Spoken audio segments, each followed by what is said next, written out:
I'm Lucy Zelich and welcome to Suncorp Stadium, where I'm joined here by SBS commentator David Bashir for a chinwag post-victory to the Roar, 3-1 over Perth. Bash, did we see this coming?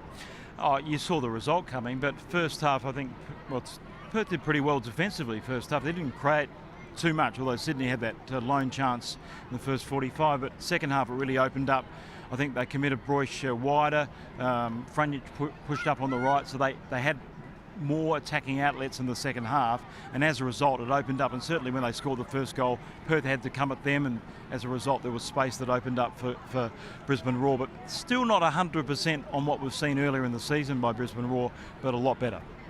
Perth, now let's talk about them. 7 games without a win. How much is this affecting their morale, Dave? Oh, a lot. And I thought their endeavour in the first 45 was very good, but you know, young defenders, Brandon O'Neill cramped up and gifted that chance to Brisbane late, but just some of the body language is not great with the players. You can just tell, and there's been a lot of unrest. You know, there's been players coming up publicly and criticising elements of the decision making with players who have been selected and ones who haven't this season, and a lot of other unrest going on. So certainly, you know, they can talk about that's the normal thing for a football club, but it really is not. You know, when you get so much recalcitrance within a playing group, it is not the norm, Lucy, and I think they're going to have to come out with a lot better explanations for their fans and for those closest to them.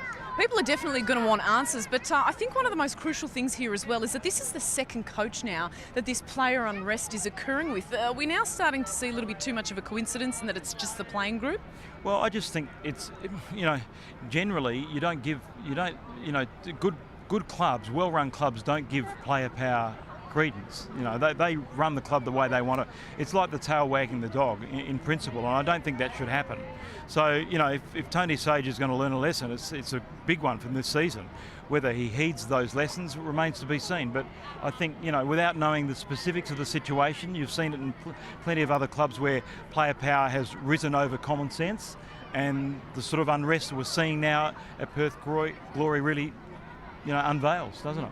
Outstanding goals to Broish and Miller as well as Frunich there, but how much did the Roar need to bounce back for this win? A lot, and Mike Mulvey said that before the match. They needed to find that attacking edge, regain their mojo, and they did that here. They've got Mackay and Frunich going to the Socceroos. Matty Mackay's left ankle heavily iced. I had a chat to the assistant coach Luciano Trani, and you know, it's not been too kind to him of recent weeks, so we just hope he's going to be okay for the Ecuador match, because he played a really good match tonight for the Roar. Last question now, 6 rounds of football remaining. Can we comfortably say that the Roar do have one hand on the Premier's plate, Bash? They're in the box seat, aren't they? Because they don't play ACL, the Asian Champions League's not within their grasp this season, so the chasing bunch have to wear that pressure, so they'd have to do an awful lot with, 3 more games at home?